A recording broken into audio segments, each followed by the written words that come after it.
Hi, this is Paul, and I thought I would try Avalon Hill's Cosmic Encounter with most of their stuff. I've only I don't want to use the mothership they have for their cone because it's a little bit takes up a lot of little room and stuff, and it's a lot of icky stacking. But anyway, I've got all that out. I've tried this with my tokens. You can see how colorful the board is.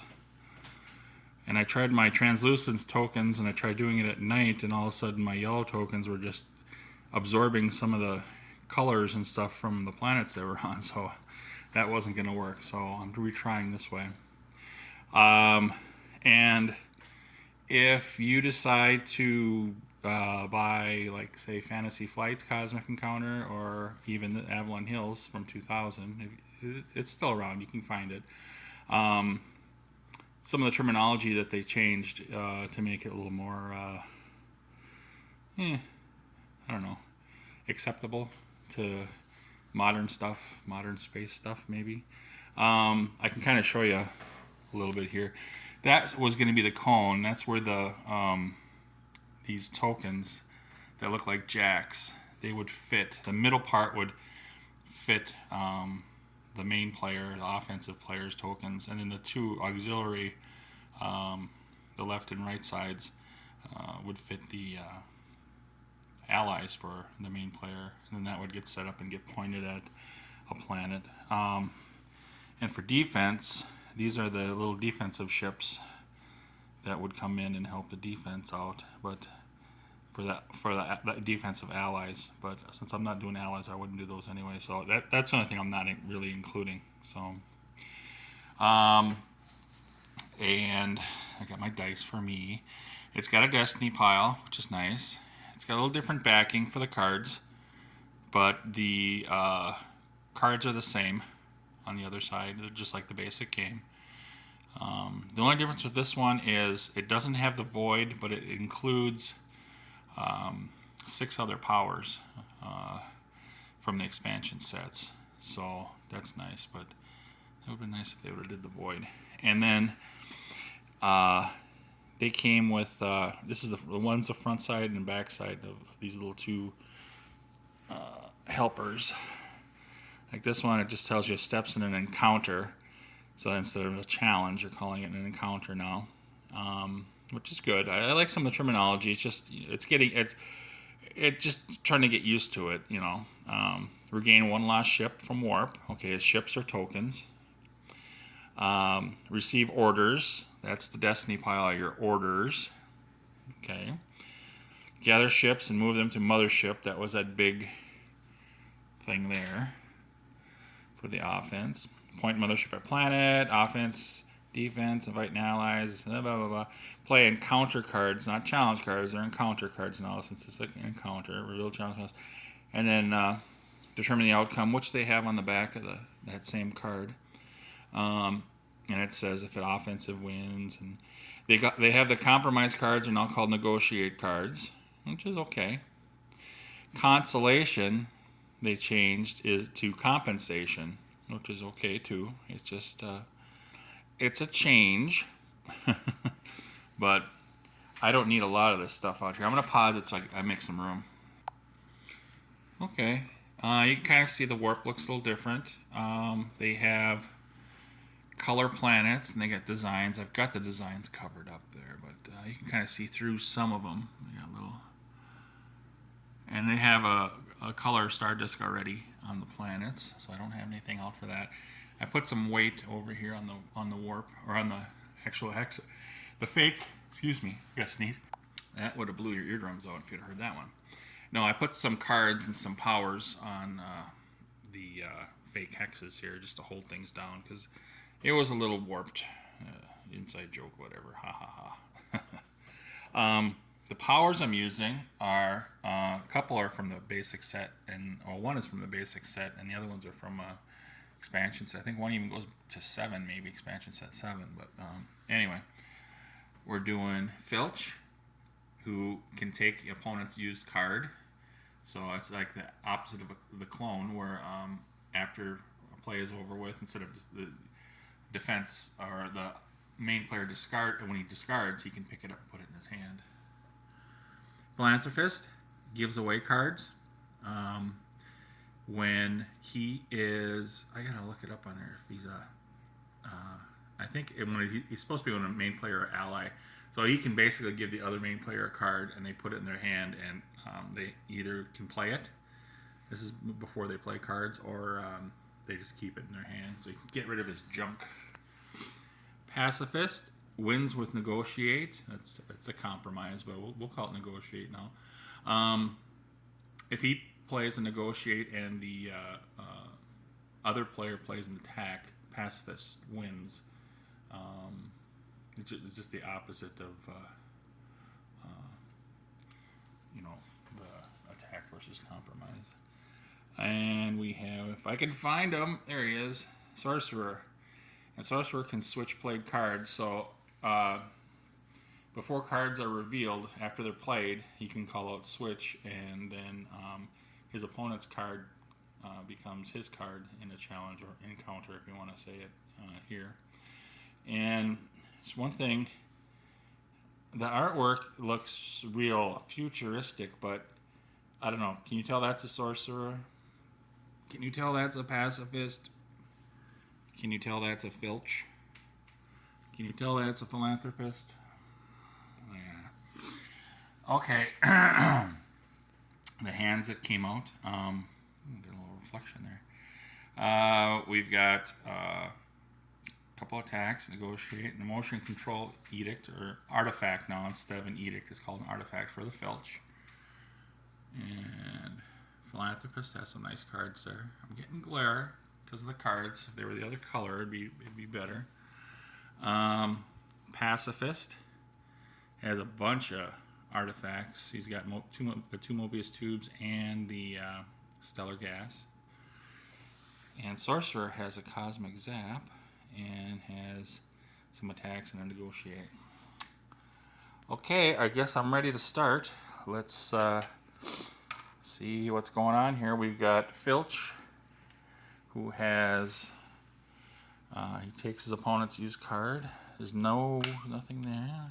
If he wants to, he doesn't have to take it, but everything's been shuffled and stuff. He's going after Philanthropist. Okay. We'll just point at any planet over there. And Philanthropist may give a card to Filch. And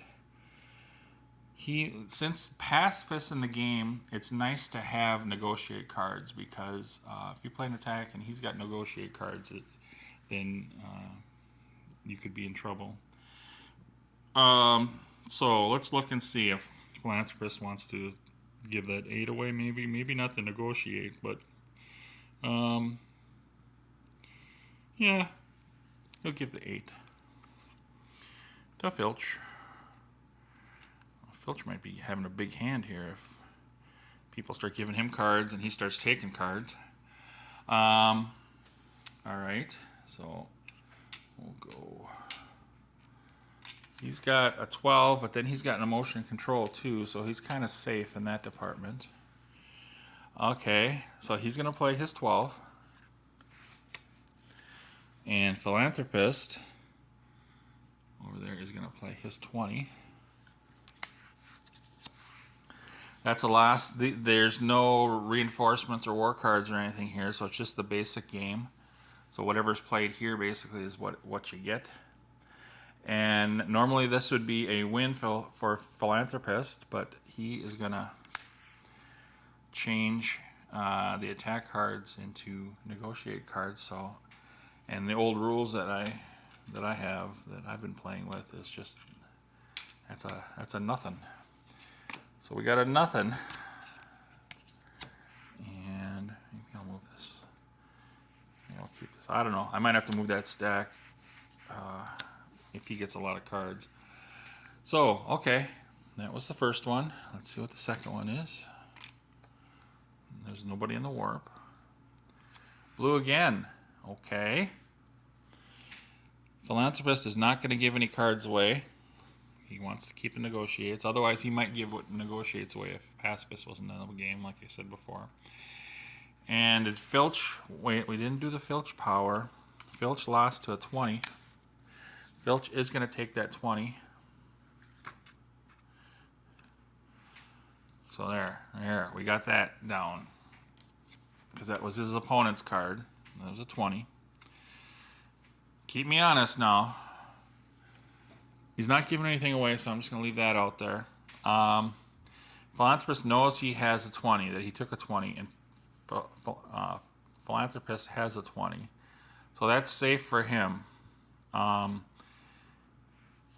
Filch doesn't know that, he's going to go big again. Filch doesn't know that Philanthropist has another 20, and ties go to the defense. It's going to be 24-24. That's a loss for the offense. He doesn't have anything he can do to stop it, so he's going to go to warp. And he's going to keep Philanthropist card. Now, Sorcerer is seeing this and saying, that might be a good time for me to use my Cosmic Zap. Just so Filch doesn't get that card, and he will. So he's doing that just to save his butt on that one. So there's no card taken there. Okay. That was the second turn. I forgot to put that in there.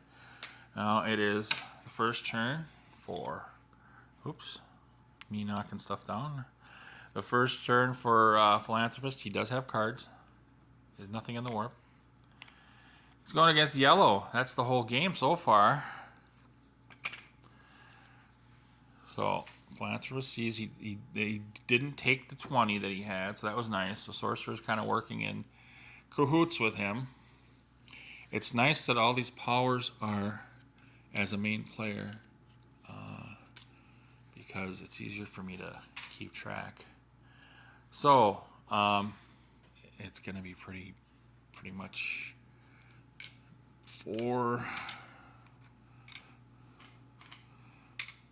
And Philanthropist is playing the 18. And Filch, best he has is a 10. So it's 13 versus 24. You can see by the cards. I was putting them up here. There's not a lot of room up there, but if you trust me, that's 13 because there's 3, 3 and 10. I could go like this as long as I keep track that that's a defense instead of the offense. So it's 3 and 10 and 4 and 18 for 22. That wins. He didn't want to give a card again. And now he's going to warp. He's got his first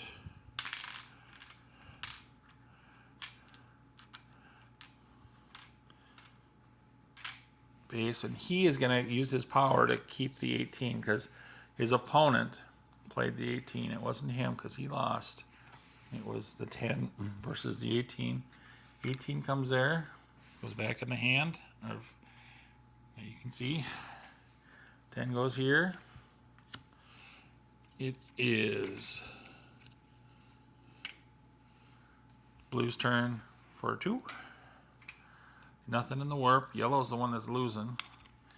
Not going against any planets in his system. Okay, he's got Pacifist. Pacifist has all sorts of stuff. And so again, Pacifist.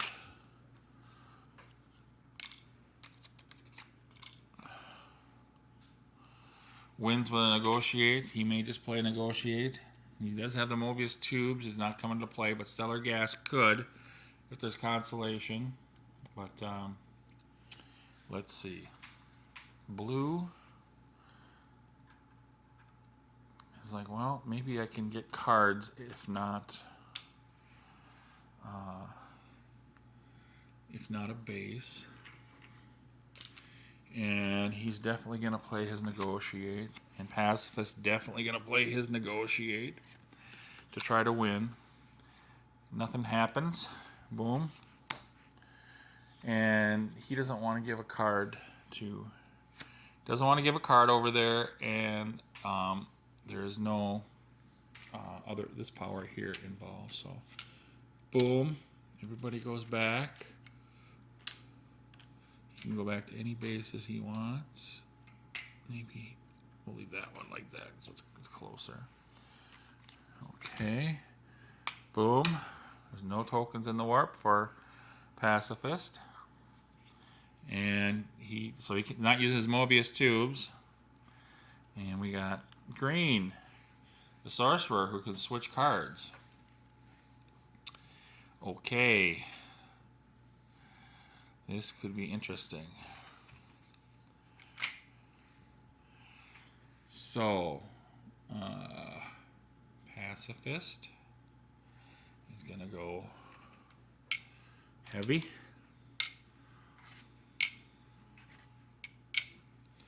Four versus four. Move that maybe a little bit over. Just so you can see the planets there.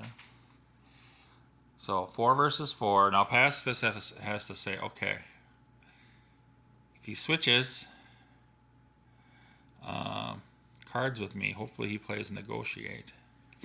And I think it's in the best interest if Sorcerer plays negotiate, because if it goes the other way,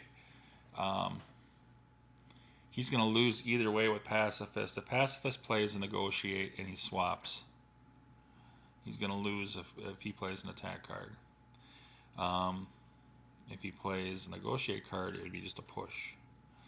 If he plays an attack card and the other one and Pacifist plays negotiate, he's going to lose. So he'd have to hope for an attack versus an attack. He does not know that yet. Just to be safe, he's going to play his negotiate. So that's the defensive card, negotiate. And Pacifist is going to play his...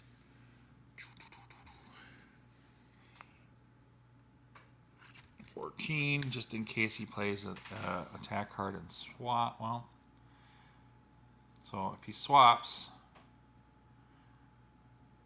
he doesn't know what's going on over here, so he's gonna play big. And indeed, Sorcerer is going to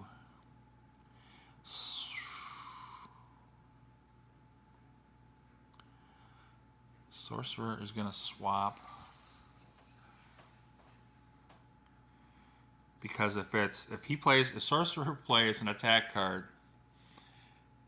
he's got to beat the other person's attack card, or if it's attack versus attack, if it's a negotiate card that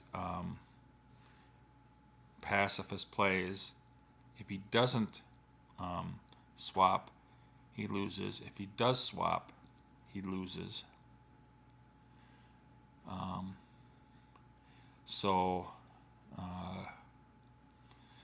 I think this is in the best interest of Sorcerer right now. And he's going to swap. So, Pacifist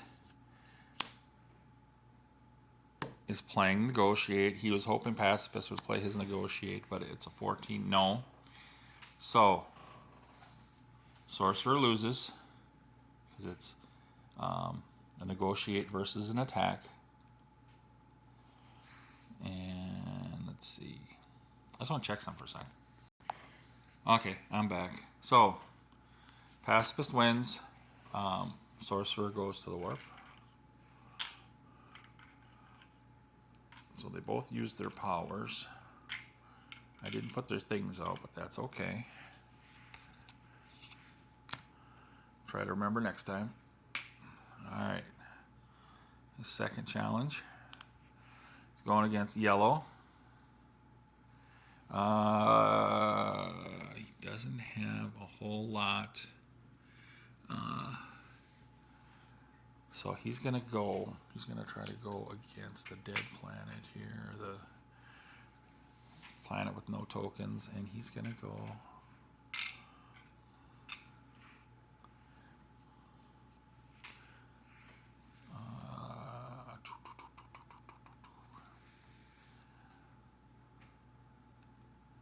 He's gonna go 4 in hopes that the other player, and he's gonna play his 6. So Filch has 0 right now. Filch is thinking, okay, he didn't play negotiate. He didn't play negotiate on the last turn. So Filch is gonna play. And Pacifist knows he has an 18 that he had taken. So this is Pacifist probably could play the 4. He knows Filch has an 18. Pacifist is gonna play the 4, keep the 6, and I think Pacifist is just going to go 1. I don't know which planet this came off of, but that's okay. They can go there. He's just going to go 1. And Filch is going to play his 18, so it's 18 versus 5. 18 versus 5. Pacifist loses. And there's no compensation or anything, so he gets 1 in the warp. And he doesn't want his opponent's 4. So, okay, that's over. I'm going to have to stop with green's turn here because I'm running out of time. I talked too much in the beginning. I will talk to you guys again in a sec. So far, it's just blue has 1 outer base and red has 1 outer base. I'll see you in a little bit.